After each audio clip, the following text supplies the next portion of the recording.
Good morning all students.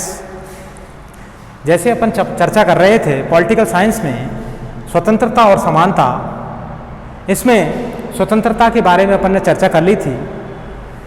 ऐसे ही समानता, वैसे देखें तो स्वतंत्रता और समानता एक सिक्के के दो पहलू हैं, जिसमें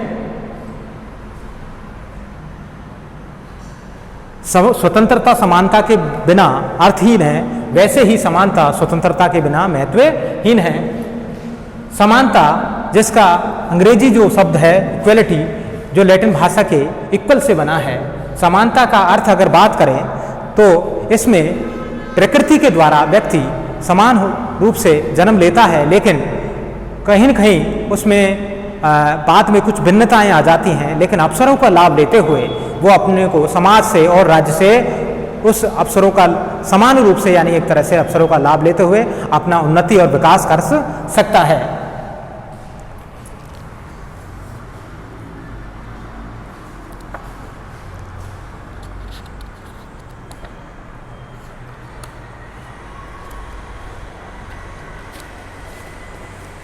इसमें अगर देखें तो कुछ इसके आधारभूत तत्व हैं।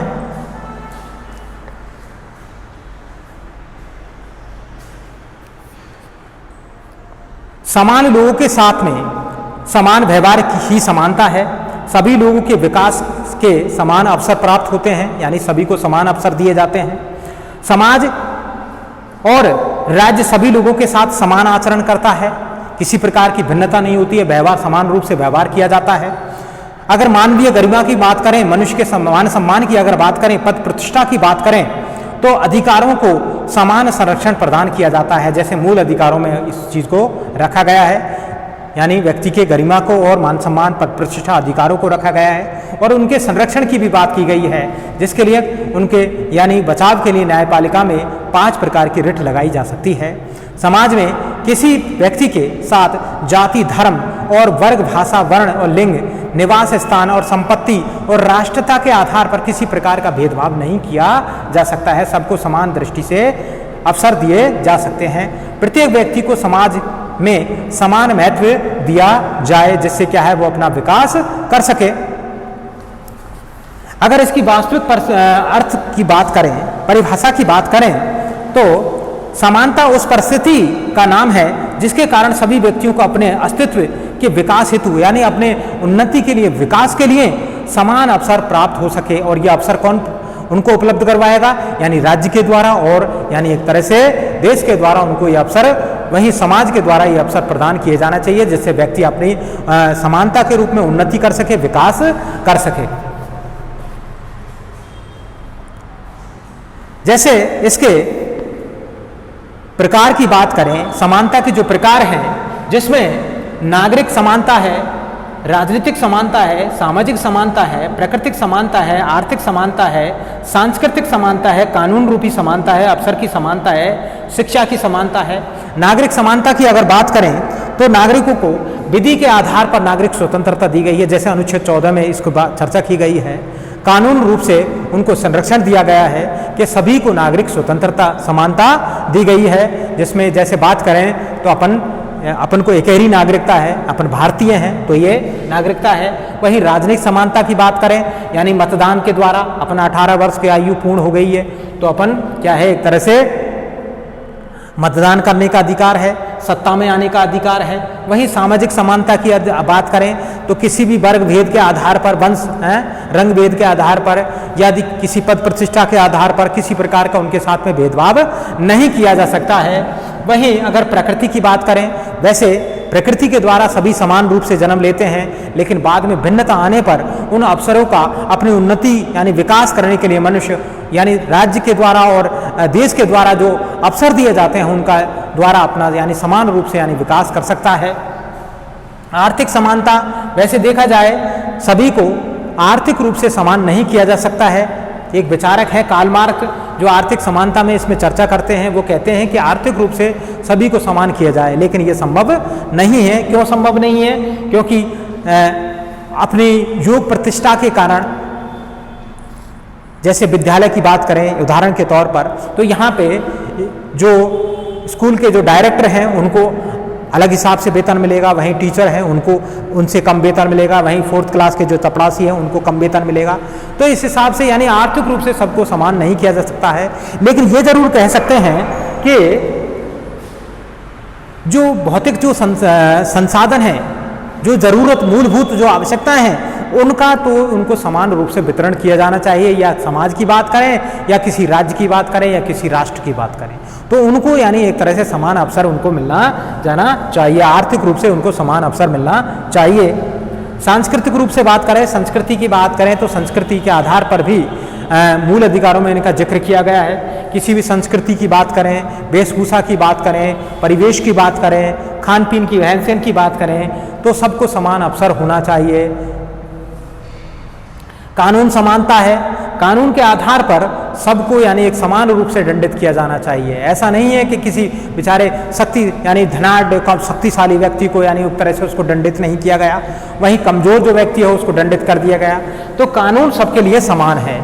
ऐसे देखा जाए तो भारत की अगर बात करें, जो सर्वोच्च जो पद होता है राष्ट्रपति का, यानी सर्वोच्च जो पद होता है राष्ट्रपति का, इस पर भी महाभियोग प्रणाली के द्वारा, किस प्रणाली के द्वारा? महाभियोग प्रणाली। इस प्रणाली के द्वारा यानी इसको पद से हटाया जा सकता है। तो इस हिसाब से यानी एक तरह से समान रूप से कानून व्यवस्था है। अफसर की समानता यानी कि उस राज्य के द्वारा, केंद्र के द्वारा या केंद्र सरकार के द्वारा, राज्य सरकार के द्वारा समान अवसर दिए जाना चाहिए व्यक्ति को, जिससे उन अवसरों का लाभ लेते हुए वो उन योजनाओं का लाभ लेते हुए यानी एक तरह से अपना विकास कर सकते, अपना समाज का, राष्ट्र का विकास कर सके। शिक्षा की समानता, किसी भी यानी एक तरह से जाति के आधार पर, किसी वंश के आधार पर, क्षेत्र के आधार पर, धर्म के आधार पर किसी प्रकार का भेदभाव नहीं किया जाता, सबको समान शिक्षा का अधिकार होना चाहिए। लेकिन एक इसमें बात है, जैसे कुछ पिछड़े वर्ग ST SC OBC अगर बात करें, उनको ज़्यादा अवसर दिए गए हैं शिक्षा के लिए। क्यों? क्योंकि वो पिछड़े हुए हैं, प्राचीन काल से ही वो बहुत पिछड़े हुए हैं, अब भी बहुत सारा तबका पिछड़ा हुआ है, इसलिए इनको ये शिक्षा के अधिकार यानी औरों की बजाय ज़्यादा दिए गए हैं। इससे ऐसा नहीं समझना चाहिए कि यानी एक तरह से शिक्षा की समानता का यहाँ पर हनन हुआ है, ऐसा नहीं समझना जाना चाहिए। ये इनके प्रकार हो गए। वहीं अगर बात करें इसके स्वतंत्रता और समानता के संबंधों की अगर बात करें, तो इसमें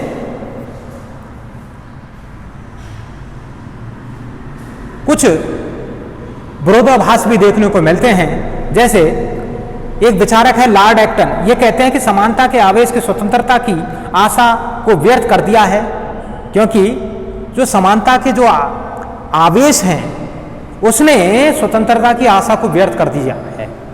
यानी यहाँ नकारात्मक रूप से स्वतंत्रता को पक्ष में रखा गया है। इसकी मान्यता है कि प्रकृति में ही समानता है। प्रकृति भी क्या है, कभी कभार जैसे देखें तो प्रकृति की बात करें तो प्रकृति भी कभी कभार एक व्यक्ति को दूसरे व्यक्ति से भिन्न करती है। कैसे करती है? क्योंकि कोई एक व्यक्ति तो अपने आप में शक्तिशाली है, दूसरा कमजोर है, एक बुद्धिमान है, दूसरा एक तरह से मंदबुद्धि है। तो ऐसे प्रकृति यानी अपने आप में ये भी असमानता है। यहाँ पर भी योग अयोग में असमानता स्थापित करने का कोई औचित्य नहीं है, न ही वास्तविक रूप से समानता स्थापित की जा सकती है। व्यवहार में दोनों में किसी भी एक परिस्थिति को स्थापित किया जा सकता है। अगर व्यवहारिक रूप से देखा जाए तो उनमें एक को स्थापित किया जा सकता है, या तो स्वतंत्रता को या समानता को स्थापित किया जा सकता है। वहीं इनके संबंध की बात करें यानी एक पूरक रूप में अगर बात करें तो इसमें एक विचारक है रूसो, ये कहते हैं समानता के बिना स्वतंत्रता जीवित नहीं रह सकती है। यानी समानता होगी तभी जाके स्वतंत्रता रह पाएगी। वहीं एक पोलार्ड विचारक हैं, ये कहते हैं कि स्वतंत्रता समस्या का एकमात्र समाधान समानता में निहित है। अगर देखें तो स्वतंत्रता की जो समस्या का जो समाधान है, जो परछाई है, वो किस में देखने को मिलती है? यानी समानता में देखने को मिलती है। व्यक्ति के विकास हेतु दोनों ही बहुत आवश्यक है, स्वतंत्रता और समानता दोनों। स्वतंत्रता, वहीं महात्मा गांधी अपने विचार रखते हैं इनके बारे में। वो कहते हैं स्वतंत्रता का अर्थ नियंत्रण का अभाव नहीं है। इसका मतलब ये नहीं है कि व्यक्ति के विकास की अवस्थाओं की प्राप्ति हो। यानी स्वतंत्रता किस प्रकार से होनी चाहिए कि स्वतंत्रता होनी चाहिए यानी कानून रूपी स्वतंत्रता होनी चाहिए। इससे नहीं, ये नहीं कि व्यक्ति उस लक्ष्य से भटक जाए और गलत रास्ते पे चले जाए, जिससे अपना वो विकास नहीं कर पाए अपने समाज का, राष्ट्र के हित में रहकर। वही नियंत्रणहीन स्वतंत्रता स्वच्छता, तो बंधन युक्त स्वतंत्रता निरर्थक है। यानी अगर देखें, नियंत्रण ही अगर स्वतंत्रता है, जिससे क्या है, क्या होगा, व्यक्ति का अपने आप में यानी एक तरह से उसका पतन हो जाएगा और वो किसी प्रकार से यानी अपने लक्ष्य को प्राप्त नहीं कर पाएगा।